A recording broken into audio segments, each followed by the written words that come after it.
The sound of the wrapping paper tearing will forever linger in my memory. It was the sole sound that graced the air. In the stillness, devoid of melodies and mirth, there was only the delicate rustle as my beloved daughter Alara tenderly unveiled her gift. Her delicate fingers gently pulled at the corners, as if it were the most treasured possession in existence. And in that fleeting moment, a smile graced her lips. That gentle, wistful smile that dances upon the lips of children, as they dare to believe in the lingering whispers of magic. Yet, as she unveiled the box, a transformation graced her entire visage. First, a veil of confusion, followed by a gentle flicker of something profound. Perhaps wounded. Her delicate shoulders tensed ever so slightly, and she cast a fleeting glance in my direction. The box lay empty, a silent testament to what on sois. I perceived it even before her lips parted to speak. Simply a modeste cardboard base. Neither a tissue paper, nor a toy, nor even a simple note graces this moment. Merely silence. I blinked, attempting to unravel the mystery of what lay before me. Could it have been an error? Did something slip away? Perhaps it was overlooked in the packing process? Yet, just as I was about to speak, his voice reached my ears. My beloved Vater, Harold. He released a sharp laugh, brief and frosty, reminiscent of a winter's bark. He reclined in his armchair, arms gracefully crossed, and remarked, "Children like her ought not to anticipate anything. The world is already burdened with its fair share of leeches." Maillat sank. Et Lara stood still, caught in a moment of unexpected stillness. Her hands lingered in the box, as if she had yet to discover the gift, perhaps concealed beneath the flaps or nestled in the corner, waiting to be unveiled. Yet, there was naught. A warm sensation surged through my chest. My hands quivered gently as they lay upon my lap. I longed to express a thought, a whisper of feeling, yet the words remained trapped in my throat, sharp and unyielding like splinters. Then Veronica, my sister, let out a soft snort and murmured, "She's just like her mother, forever anticipating favors." Devoid of value. My jaw tightened with unspoken tension. A gentle tension gripped the muscles of my face, while a delicate heat lingered behind my eyes, poised to overflow. I compelled myself to gaze upon Alara. She held back her tears. Not at this moment. Yet her lips remained sealed, and her chin quivered delicately, reminiscent of the moment just before surrender. Her eyes, those large gentle orbs, brimmed with tears she was too proud to release. She cast her gaze upon me once more, not seeking assistance, merely gauging whether she ought to feign that it did not ache. And in that fleeting moment, I found myself enveloped in a profound disdain for my own being. I regretted bringing her here, harboring a foolish hope for a typical Christmas, believing my father could change, yearning for them to recognize the beautiful, kind, and creative girl that Alara was, and to cherish her as I did. Yet, they remained oblivious to her presence. To them, she was merely a reflection of my being, a poignant reminder of my past, my heart's fracture, the chaos I had woven into the tapestry of my existence in their eyes. The room lay in a tranquil hush, broken only by the gentle murmur of the heater and the rhythmic ticking of the grandfather clock nestled behind Harold's chair. Every second resonated with an intensity that grew, as if it were heralding a moment I felt unprepared to embrace. Et Lara castergaz upon the vacant box once more. Her fingers caressed the edge, and with a gentle grace, she folded the flaps closed. Her hands trembled softly, and then, she murmured a few words. "Text, I have a little something for you as well, Grandpa." All eyes were drawn in unison. Harold lifted his gaze, that self-satisfied smile lingering upon his lips. "Ah, indeed," he remarked, a soft chuckle escaping his lips. "This shall be delightful." Yet, Alara stood her ground unwaveringly. With a delicate grace, she reached into the pocket of her coat and retrieved a small piece of paper, folded with such meticulous care that it stirred a longing within my heart. As she stepped forward, extending her hands toward him, a profound understanding washed over me in that moment. This moment lingered on, timeless and unyielding. A presence was approaching. It was an unforeseen moment that caught us all off guard. It had been more than 2 years since I last returned home for Christmas. Not since the separation. Not since the moment of disgrace. Not since all that I had endeavored to keep intact finally shattered into 1,000 pieces. Et Lara. She longed to behold them. 3 weeks before Christmas, she turned to me and asked, "Mom, do I have a grandpa?" That was her subtle way of inquiring why we found ourselves in solitude during the holidays, why we lacked matching pajamas or grand trees, or cousins to frolic with. So, I acquiesced, and when she inquired if we could visit him this year, I found myself saying yes once more, despite my reservations. I find myself pondering what my expectations truly were. Perhaps I imagined that time would have dulled their edges. Perhaps I held on to the fleeting hope that upon gazing at Alara, when they truly beheld her essence, they would be stirred by some profound emotion. Embrace of warmth. Longing. Affection. Everything. Yet, the moment we arrived at the driveway, I sensed that familiar heaviness return to my shoulders. That unseen tension wraps around your ribs like delicate barbed wire, as you strive to smile for those who seem indifferent to your presence. Their abode remained untouched by the passage of time. The chill ingéant. Ever so flawless. Forever pristine. In a manner that evokes the essence of a museum rather than the warmth of home. My mother welcomed us with a veneer of graciousness she had perfected through the years. Agente l'embrasse formeux. Agente le caresse upon Elara essaid. Her gaze held a moment too long on the scuff marks adorning Alara's boots. Ibe el tit. How she embraced her, as if contemplating the place she might hold in her heart. Veronica scarcely lifted her gaze from her phone as we entered the room. She greeted Alara with a lackluster hey, before returning to her endless scroll. A gentle tightening began to stir within my stomach. And then there appeared Harold. My beloved fater. He sat gracefully in his familiar chair by the flickering fireplace, a whiskey glass cradled in one hand, the TV remote resting lightly in the other. Didn't even rise to my feet. I merely nodded and whispered, never truly believing you would grace us with your presence. That was his charming way of greeting her. Alara offered him a timid wave, her mittened fingers playfully peeking through the soft wool. "Hello, Grandpa," she murmured gently, as if savoring the sound of the word for the very first time. He let out a low, throaty sound. It perplexes me that I continued to nurture such hopes. Perhaps it was due to Alara's earnest efforts. She had crafted delicate drawings for each person, lovingly colored, folded with care, and nestled within envelopes adorned with their names on the front. She even inquired about the spelling of my Aunt Veronica's name, as she wished for it to be flawless. Each evening, she devoted herself to them for an entire week. I wished for this moment to be truly enchanting for her. I longed for her to sense the warmth of belonging, despite the imperfections that surrounded us.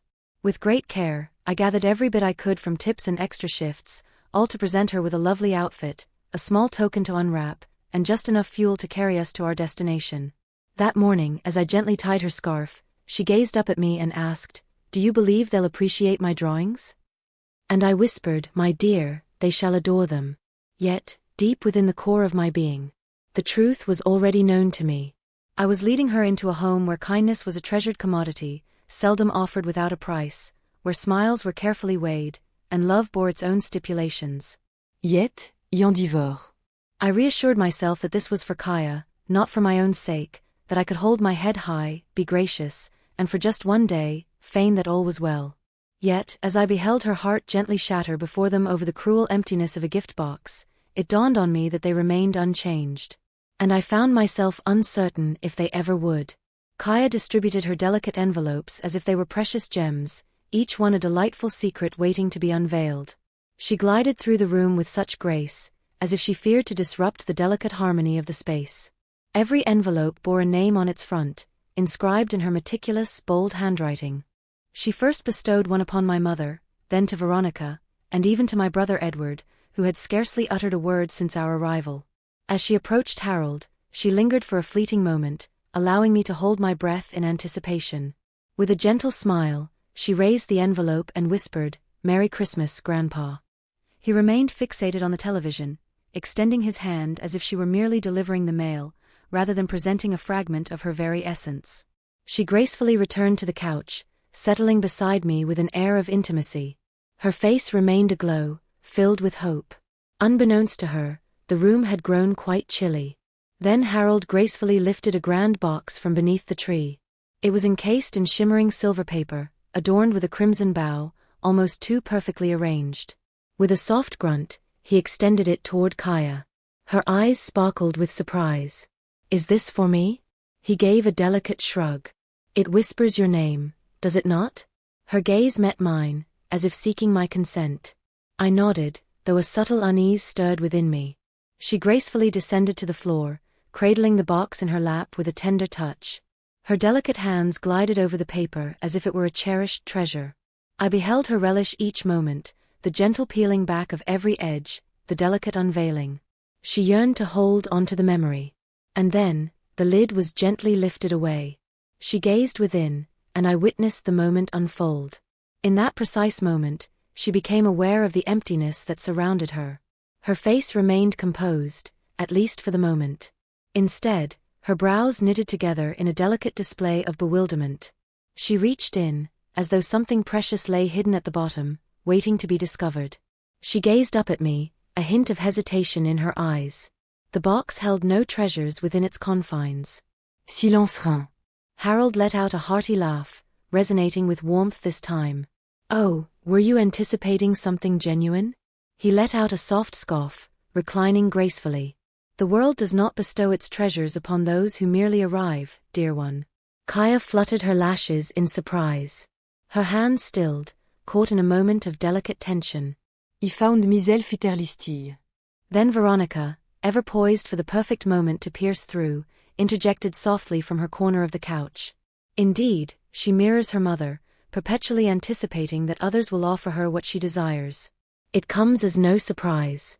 Text it resonated within me, a sudden jolt that took my breath away. I turned to her, captivated by her presence. Veronica, please refrain.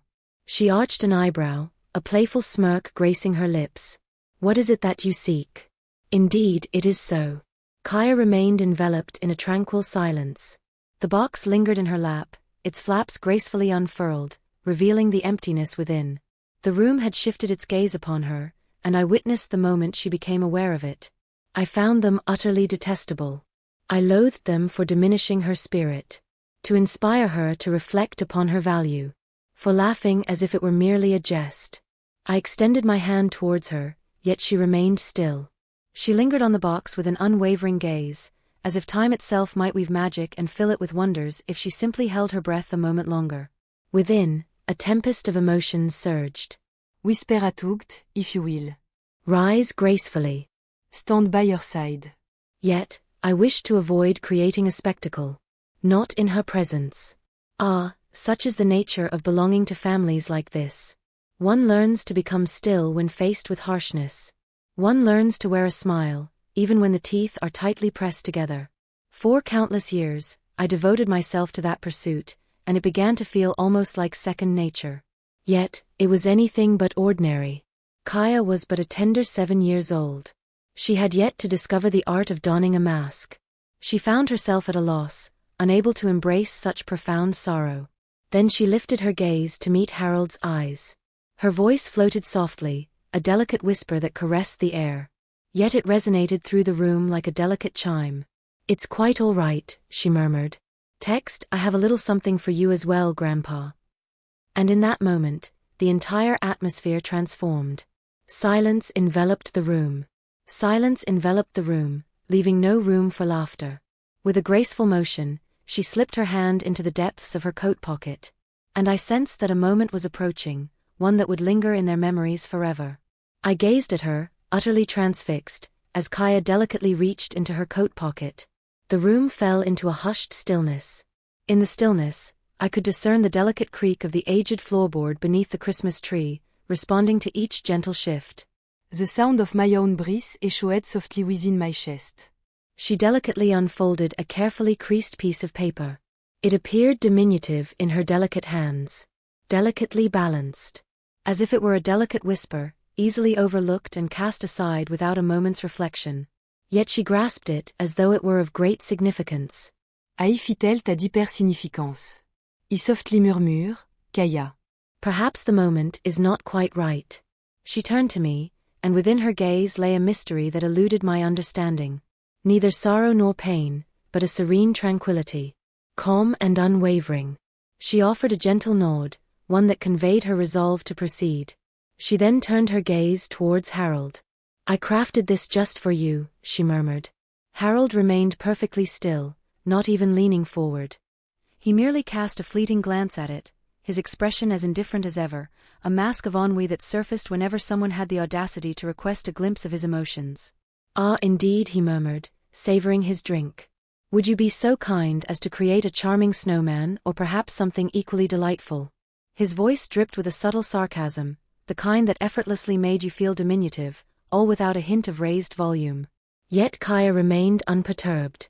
She glided across the room, extending it to him with both hands, a gesture filled with grace.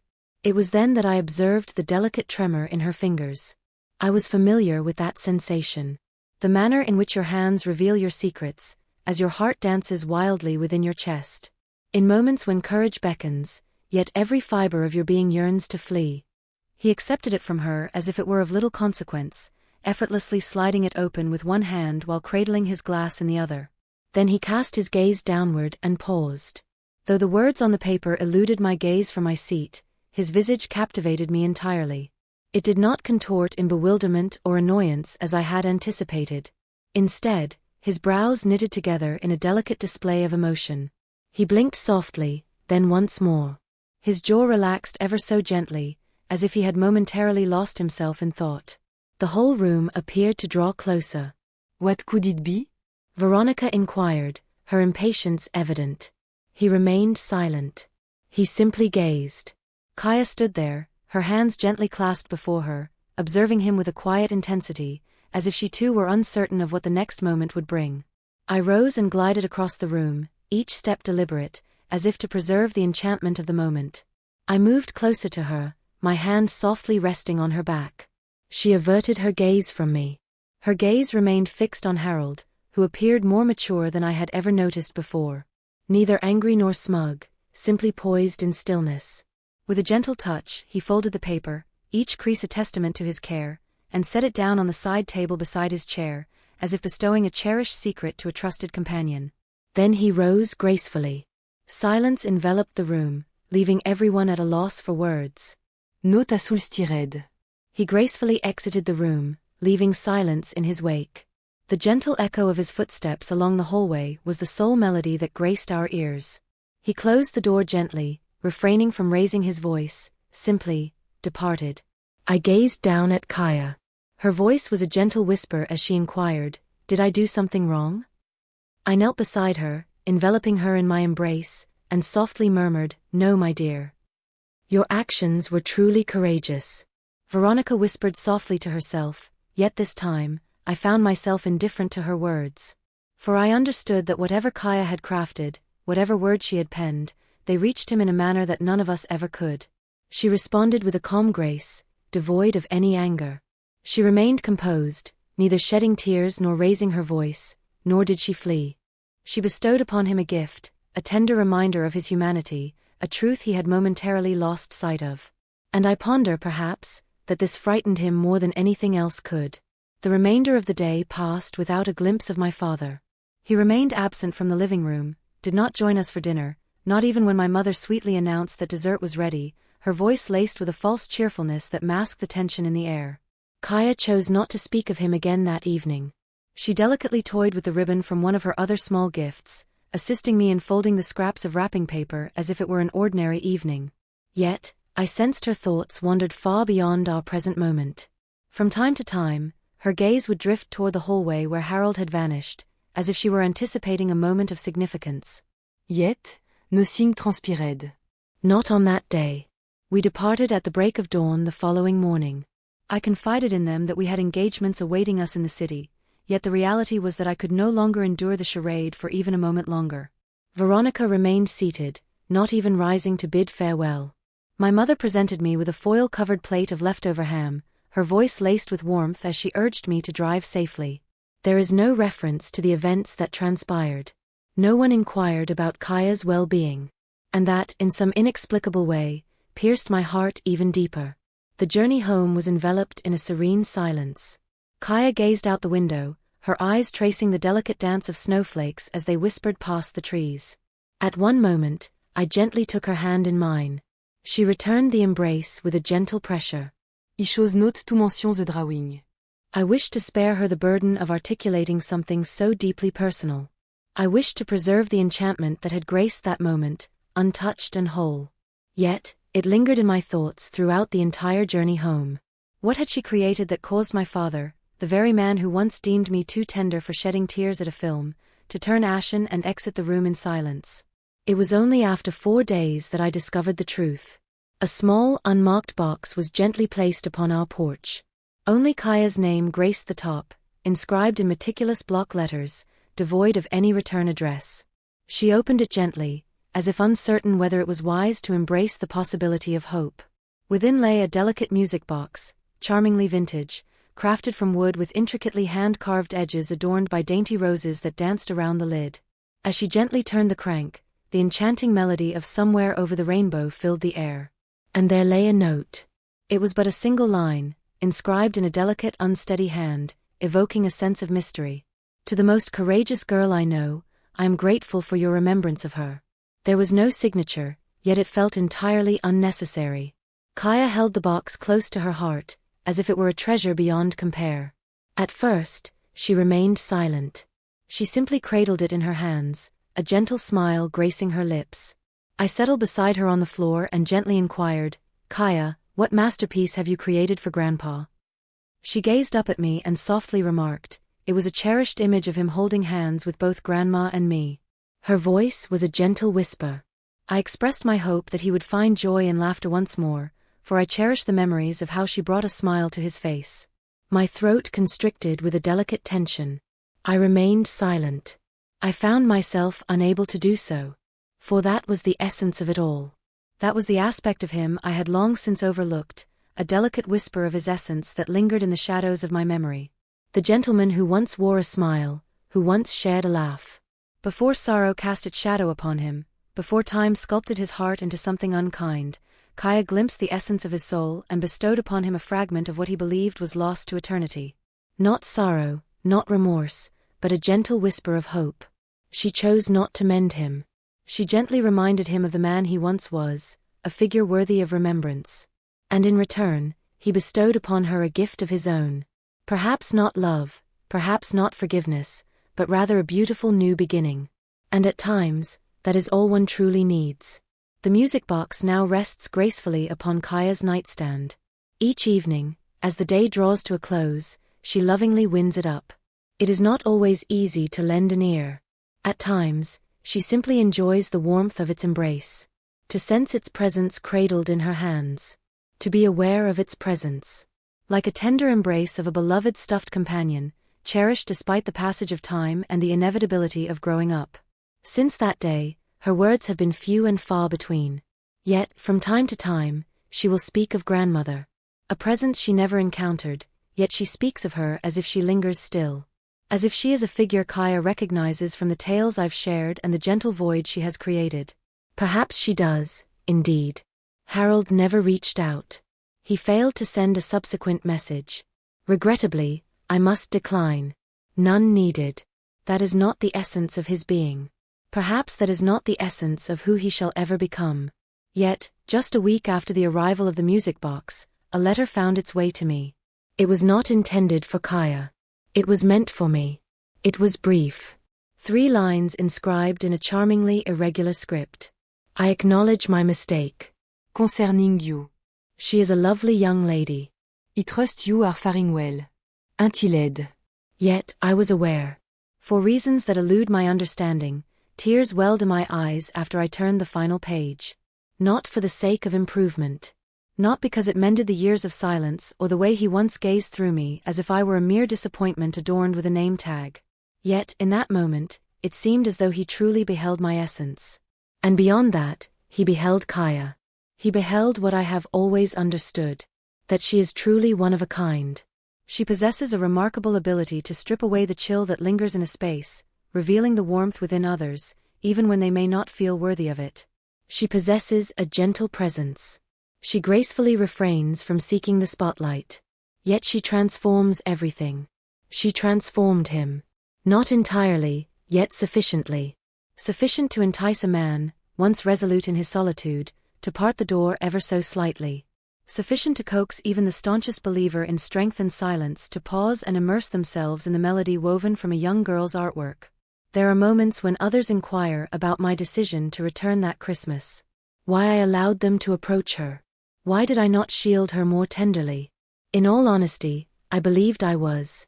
I believed that enveloping her in warmth would suffice to protect her from their chill. By refraining from conversation, avoiding visits, and steering clear of engagement, she believed it would safeguard her heart. Yet, Kaya required no safeguard. She yearned for truth. She felt a deep yearning to encounter them, to behold the world in all its true essence. Exquisite yet merciless. Shattered yet filled with hope. Entwined in a delicate embrace. And somehow, rather than becoming engulfed by it, she chose to illuminate it with her own brilliance. She found no désir for vengeance. She had no desire for an apology at all. She simply wished to bestow a token of her affection. That gift, though modest in its essence, accomplished what I had been unable to achieve in 3 decades. It unveiled a passageway. Note expansive. Note for eternity. Yet, it is sufficient for a message to find its way. Sufficient for a melody to dance softly in the stillness. Sufficient for a weary soul to recall a fragment of himself he believed had faded away. That day, Kaya stirred a memory within me as well. At times, it is kindness that emerges as the most profound expression of love. How agente le whisper quand hold mort significance d'en atteindre au scream. In choosing love, even amidst challenges and unreciprocated feelings, we forge a bond that remains untouchable by the world. A fleeting moment. Agente le transition. A cherished offering. If this tale resonated with you, please remember to like, share, and leave your thoughts. Perhaps today, you might bestow upon someone dear to you the exquisite gift of a second chance. One can never truly anticipate the wondrous doors that may unfold before us.